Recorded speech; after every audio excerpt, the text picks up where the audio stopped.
सभी हिंदी माध्यम के विद्यार्थियों के लिए जो यूपीएससी एस्पायरेंट्स हैं, प्रारंभिक परीक्षा देने जा रहे हैं या उसके बारे में प्लान कर रहे हैं, या जो दे चुके हैं और लगातार फेल हो रहे हैं। मेरा अनुभव लगभग 25 साल यूपीएससी में रहा है और मैं चाहता हूं कि हमारा हिंदी माध्यम का बच्चा भी यूपीएससी में टॉप रैंकिंग गेन करे। मेरा पूर्व अनुभव भी बहुत लंबा रहा है, बहुत सारे बच्चों का सिलेक्शन भी हुआ है और मैं दोनों माध्यम में, इंग्लिश और हिंदी माध्यम, यानी इंग्लिश और हिंदी मीडियम दोनों में हम बात कर रहे हैं। लेकिन ये जो मैं लेक्चर बना रहा हूँ ये समझाने के लिए कि इकोनॉमी कितना ध्रुव और टेक्निकल विषय है, उसे हम सरलता से कैसे समझ सकते हैं और कैसे बेहतर प्राप्तांक प्राप्त कर सकते हैं।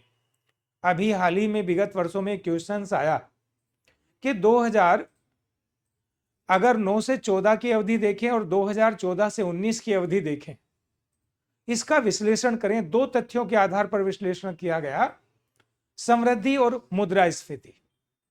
यानी एक टेक्निकल क्वेश्चंस था।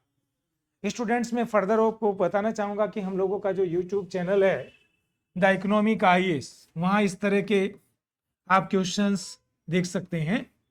द इकोनॉमी का आईएएस चैनल पर जाइए तो आपको दिखाई देगा बहुत सारे इस तरह के एनालिसिस होंगे, टेक्निकल एनालिसिस। करंट इकोनॉमी आने वाले वर्षों में 2024 का जो आपका प्री होने वाला है, मेंस होने वाला है, किस तरह के क्वेश्चंस एक्सपेक्टेड हैं, वो सारे हम डिस्कशन यूट्यूब चैनल पे भी मिलेगा। हम लोगों की ऑफलाइन ऑनलाइन क्लासेस भी हैं। इस समय वर्धमान प्लाजा में 6 से 8 हिंदी मीडियम चल रहा है और 4 से 6 इंग्लिश मीडियम के बैच चल रहे हैं। आप जिसमें चाहें ज्वाइन कर सकते हैं। ऑनलाइन क्लास की अवेलेबिलिटी भी है। आपकी सुविधा के लिए आज जो मैं टॉपिक आपसे डिस्कस करने जा रहा हूं, जरा उस पर ध्यान दीजिए। Causes of low growth and high inflation problem in Indian economy. अगर आप देखोगे, ये बहुत हिंदी में से बोलते हैं उच्च समृद्धि, लो समृद्धि और उच्च स्फीति की जो भारतीय अर्थव्यवस्था में समस्या है, उसके क्या निहितार्थ हैं, क्या कारण हैं, इस पे हमारी एक छोटी सी चर्चा जो आपके लिए बड़ी मददगार साबित होने वाली है। क्योंकि इकोनॉमिक्स टेक्निकल सब्जेक्ट है, ये आप जानते ही हैं। और कभी कभी इकोनॉमी ऐसे जाल में फंस जाती है जिसका मैं समयावधि 2000 अगर 9 से देखें और 2014 की अवधि, ये जो 10 सालों का वर्ष था, कालखंड था, 9 से 5 साल का कालखंड था, इसमें अगर आप देखोगे तो बेसिकली हमारा जो ग्रोथ रेट थी, ग्रोथ रेट किसकी? सकल घरेलू उत्पाद की, जीडीपी की समृद्धि दर 4.2% पर ईयर के लगभग रही। और यहां जो मुद्रास्फीति की दर थी, स्फीति या मुद्रास्फीति की दर थी 10.1% रही। यही हमारा आज अध्ययन का विषय है कि आखिर 4.2% की समृद्धि, निम्न समृद्धि, उच्च स्फीति का क्या कारण था इस अवधि में। इसके बाद की अवधि देखोगे तो 2014 से लेकर 2019 की अवधि में हमारी ग्रोथ रेट तो 7.2% पर ईयर पर चली गई और समृद्धि दर के साथ स्फीति आ गई 4.5% पर ईयर। आप देख रहे हैं समृद्धि बढ़ रही है, स्फीति घट रही है। एक तरह का रिवर्स रिलेशन आपको दिखाई दे रहा है। इसका विश्लेषण कैसे किया जाए? वास्तव में स्टूडेंट्स, ये एक बड़ा टेक्निकल सब्जेक्ट है और ये टेक्निकल क्वेश्चंस भी था, जहां आपको 3 प्रश्नों, 3 विषयों, 3 बिंदुओं से रूबरू होना पड़ेगा। उन्हें जानना पड़ेगा आखिर वो 3 बिंदु हैं क्या। पहला बिंदु है बढ़ते हुए राजकोषीय घाटे। राजकोषीय घाटा जब भी किसी इकोनॉमी में बढ़ेगा, ये टेक्निकल वर्ड है, मैं थोड़ा थोड़ा इस पे भी चर्चा करूंगा। अगर ये बढ़ता है तो ये स्फीति को जन्म देता है। अभी एक नई टेक्निकल टर्म आपके सामने, ये स्फीति क्या हो गया, राजकोषीय घाटा क्या हो गया। इसके साथ साथ एक यमज घाटे की प्रॉब्लम शुरू होती है, चालू खाते का घाटा भी बढ़ता है और यहीं से एक प्रॉब्लम आती है crowding out. Crowding out, Hindi में भी इसे क्राउडिंग आउट इफेक्ट बोलते हैं, क्राउडिंग आउट इफेक्ट। अब आपके दिमाग में ये 3-4 शब्द का अर्थ समझ में आना चाहिए कि भाई क्राउडिंग आउट क्या है। ये मुद्रास्फीति क्या है, चालू खाते का घाटा है, यमज घाटा क्या है, मौद्रिक नीति क्या है। 3-4 शब्द अगर आप विश्लेषण कर लो, उसके बाद इस प्रश्न का उत्तर खोजना शुरू करो, तो एक आप बेहतर आंसर, जहां आपको अन्य विद्यार्थियों की तुलना में बहुत ज्यादा प्राप्तांक प्राप्त होंगे, क्योंकि आप इस विषय की जड़ों में जाके, जैसा कि आपका गजट आता है यूपीएससी मेंस का, उसमें लिखा हुआ है कि अर्थशास्त्र की समझ विकसित होनी चाहिए और ये क्वेश्चंस पूरी तरह समझ पे आधारित है। तो एक एक शब्द पे हम चर्चा करेंगे। आगे बढ़ने से पहले सबसे पहले हम बात करते हैं कि आखिर ये राजकोषीय घाटा क्या होता है, जिसे हम इंग्लिश में बोलते हैं फिस्कल डेफिसिट। बहुत सरल शब्दों में, यदि सरकार के व्यय, जिसे मैं ई से रिप्रेजेंट करता हूं, एक्सपेंडिचर ज्यादा है सरकारी आय के, ये सरकार की आय है, आय, और ये सरकार के व्यय है। जब भी सरकार के व्यय आय से अधिक हो जाते हैं, सरल भाषा में उसे हम राजकोषीय घाटा बोलते हैं। क्या बोलते हैं? राजकोषीय घाटा बोलते हैं, फिस्कल डेफिसिट बोलते हैं। और एक यही आपको बात समझनी चाहिए, तकनीकी बात है, टेक्निकल पॉइंट है। राष्ट्रीय आय का मतलब है एक देश की राष्ट्रीय सीमाओं के अंतर्गत एक वित्तीय वर्ष में कुल उत्पादित कमोडिटी एंड सर्विसेज, हिंदी में बोलोगे वस्तुओं और सेवाओं, यानी वस्तुओं सेवाओं का शुद्ध उत्पादन जो एक वित्तीय वर्ष में एक देश की राष्ट्रीय सीमा में हुआ है, वो आपकी राष्ट्रीय आय है। और वास्तव में खर्चा, जो सरकार ने पैसा खर्चा किया, यानी उत्पादन की तुलना में आप ये भी कह सकते हैं, यदि हमारे खर्चे ज्यादा हों, मैं बहुत छोटा सा एग्जांपल लेता हूं, 100 वस्तुओं का उत्पादन है और खर्चा आपने 500 रुपए कर दिया। अब जरा सोचो, देश के अंदर तो 100 वस्तुएं उपलब्ध हैं और खर्चा 500 रुपए का है, तो प्रति वस्तु की यहां कीमत क्या हो जाएगी? 5 रुपया प्रति वस्तु आप क्रय कर पाओगे। यानी इसे हम सरल भाषा में क्या कहते हैं? कीमत बढ़ जाना, कीमत का बढ़ना। मुद्रास्फीति का भी मतलब यही है, कीमतों में होने वाली सतत वृद्धि। और आप देखते होंगे भारत सरकार के वर्षानुवर्ष राजकोषीय घाटे या आय की तुलना में सरकारी व्यय लगातार बढ़ते गए हैं, और इससे हमने क्या कहा? राजकोषीय घाटा कहा। और इससे क्या प्रॉब्लम आई?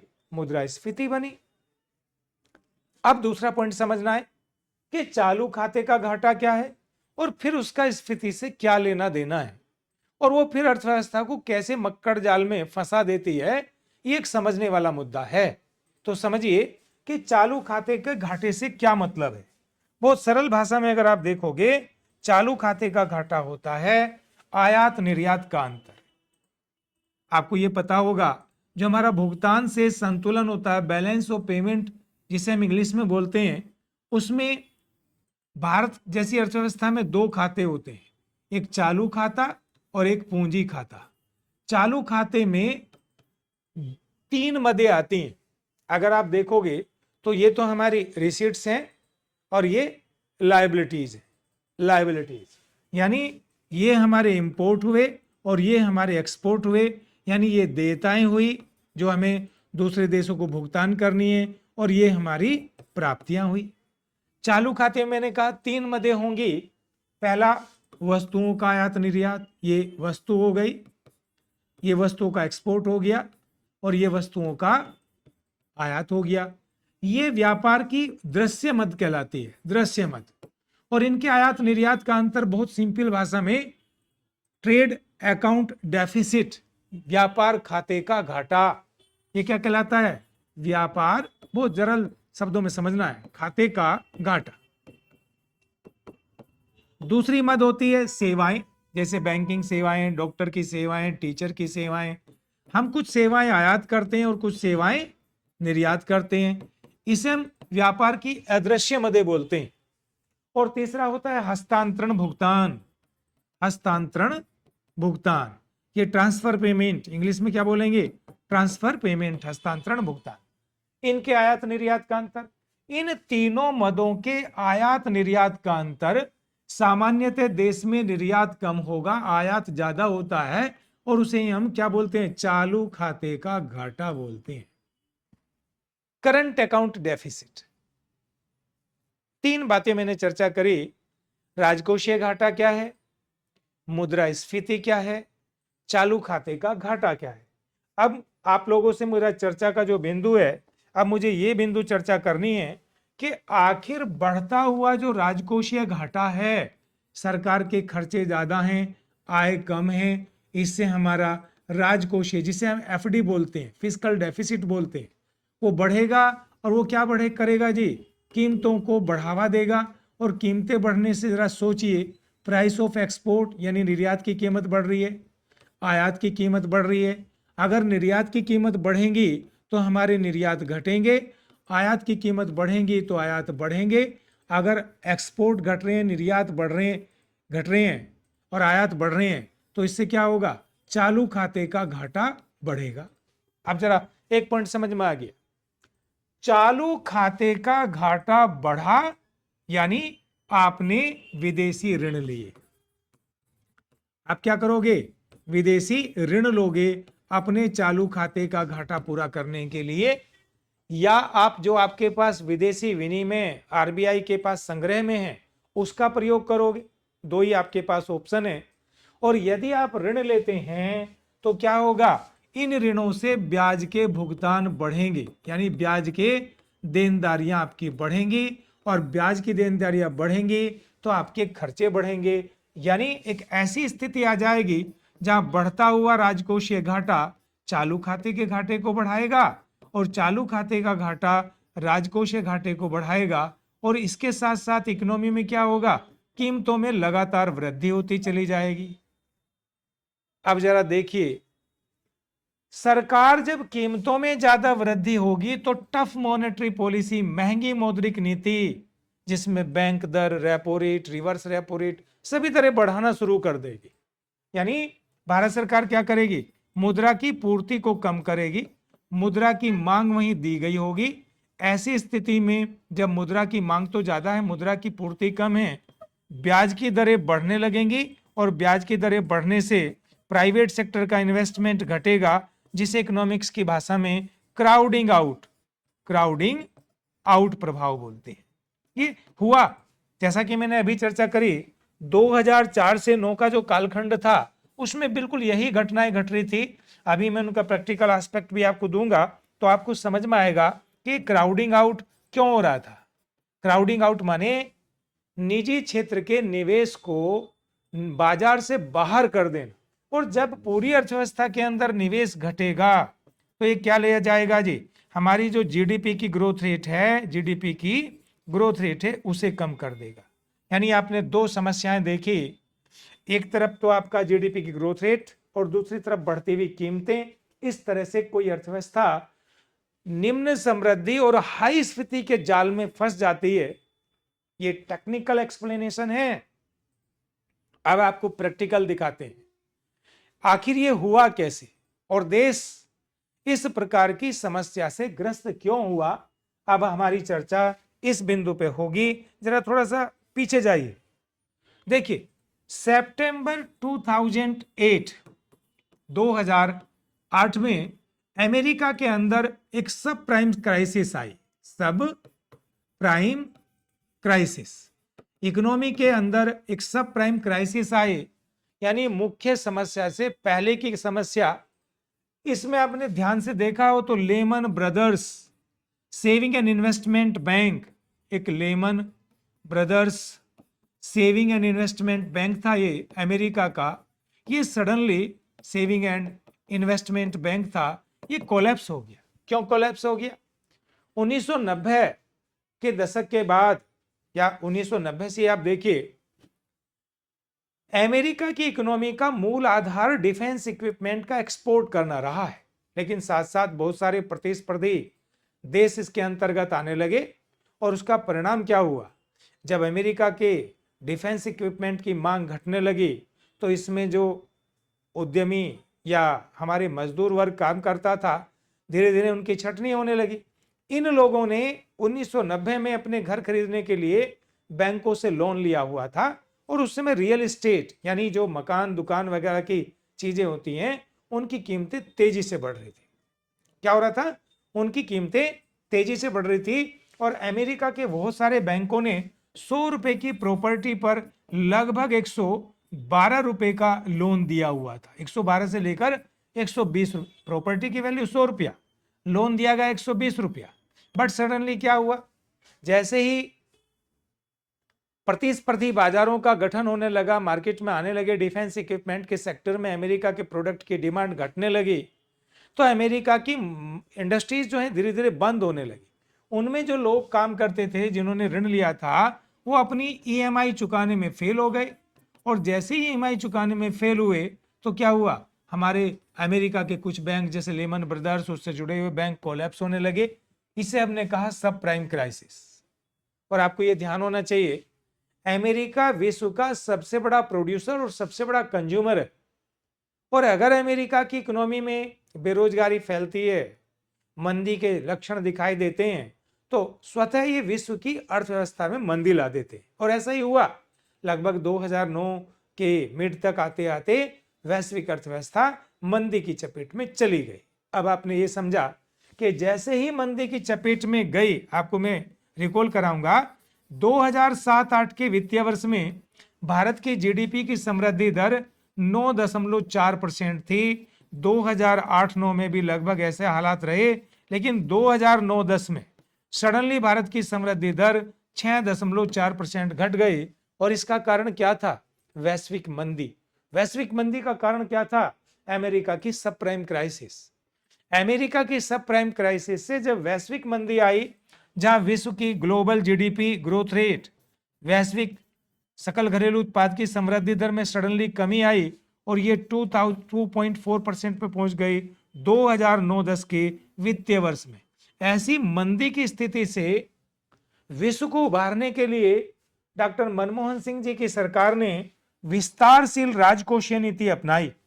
आपको समझ में आ रहा होगा ये टेक्निकलिटीज कि क्या हुआ, उन्होंने विस्तारशील राजकोषीय नीति अपनाई, यानी भारत सरकार ने अपने खर्चों में बहुत तेजी से वृद्धि हुई, करों की दरें कम कर दी गई, परिणाम हमारा राजकोषीय घाटा तेजी से बढ़ा, जो 2007-8 में राजकोषीय घाटा जीडीपी का 2.5% पे पहुंच चुका था, सडनली 2009-10 में सडनली ये बढ़कर 6.5% पे पहुंच गया सडनली। और जैसे राजकोषीय घाटे बढ़े, मुद्रा की स्फीति की दर भी तेजी से बढ़कर 10.1% पे चली गई। चालू खाते का घाटा, current account deficit 5.2% of GDP पे चला गया। एक तरफ high inflation, current account deficit और हमारी फिस्कल डेफिसिट हाई, लो ग्रोथ रेट, उसका परिणाम ये रहा, क्राउडिंग आउट होने लगा। क्योंकि इस स्फीति को रोकने के लिए भारत सरकार ने जैसी टफ मॉनेटरी पॉलिसी अपनाई, उसने क्राउडिंग आउट को प्रभाव कर दिया। और जैसी क्राउडिंग आउट हुआ, परिणाम क्या हुआ, इकोनॉमी लो ग्रोथ और हाई इन्फ्लेशन की प्रॉब्लम में आ गई। लो ग्रोथ एंड हाई इन्फ्लेशन, ये प्रॉब्लम देखने को मिली आपको कब, 2009 से 14 की अवधि में। जैसे ही सत्ता केंद्र में बदली, नई सरकार केंद्र में आई, उन्होंने अपनी मौद्रिक नीति में पुनः परिवर्तन करना शुरू किया। औद्योगिक क्षेत्र के लिए नई औद्योगिक नीति की घोषणा करी, विदेशी व्यापार की नई नीति की घोषणा करी, बहुत सारी टेक्निकल असिस्टेंसी प्रोवाइड की गई ताकि इकोनॉमी रिवर्स हो सके। और भारत की विस्तारशील राजकोषीय नीति ने, स्टूडेंट्स आपको पता भी होना चाहिए कि बहुत हद तक विश्व की मंदी को तोड़कर और रिवर्स कर दिया। जैसी ग्लोबल जीडीपी ग्रोथ रेट बढ़ने लगी 3.5%, फिर 4.4%, ये रिकवरी था ग्लोबल इकोनॉमी में। किसकी वजह से, भारत की विस्तारशील राजकोषीय नीति की वजह से। लेकिन इसने भारतीय अर्थव्यवस्था को एक लंबे मक्कड़ जाल में घेरे रखा, जहां 2013-14, 2012-13 की अवधि में देखोगे, औद्योगिक क्षेत्र की समृद्धि दर भी नकारात्मक थी, नेगेटिव थी, और उसमें सुधार होने लगा, पॉजिटिव होने लगी। अल्टीमेटली हम उसे रिवर्स करने में समर्थ रहे। और 2014 के बाद जैसे जैसे इकोनॉमी आगे बढ़ी, ग्रोथ रेट बढ़ती चली गई, मौद्रिक नीति को सस्ता किया गया, राजकोषीय नीति में सुधार किया गया, राजकोषीय घाटे को घटाया गया। घटते हुए राजकोषीय घाटे ने मुद्रास्फीति को कम किया, चालू खाते का एक्सपोर्ट बढ़ने लगा तो डेफिसिट घटने लगा, फॉरेन एक्सचेंज रेवेन्यू हमारे यहाँ फॉरेन इन्वेस्टमेंट की पॉलिसी के थ्रू आने लगा, क्राउडिंग आउट की जगह क्राउडिंग इन इफेक्ट शुरू हो गया और ग्रोथ रेट बढ़ने लगी। और आपने देखा भी होगा 2014 से 19 के बीच में हमारी जीडीपी की 7.2% ग्रोथ रेट रही, मुद्रास्फीति की दर 4.5% प्रति वर्ष रही, यानी जो रिवर्स सिचुएशंस थी 2009 से 14 तक वो पूरी तरह से चेंज हो चुकी थी और इकोनॉमी राइट पाथ पे आ चुकी थी। अब आपने देखा स्टूडेंट्स किस तरह के टेक्निकल क्वेश्चंस यूपीएससी में आते हैं, और इस तरह की टेक्निकलिटी को उसको समझने के लिए आप लोगों के लिए हम उपलब्ध हैं। आपको कोई टेंशन नहीं लेना, केवल एक छोटा सा प्रयास करके या तो कोचिंग तक आइए, और अगर आप नहीं आ सकते तो ऑनलाइन भी आपके लिए फैसिलिटी है। Thank you for the day.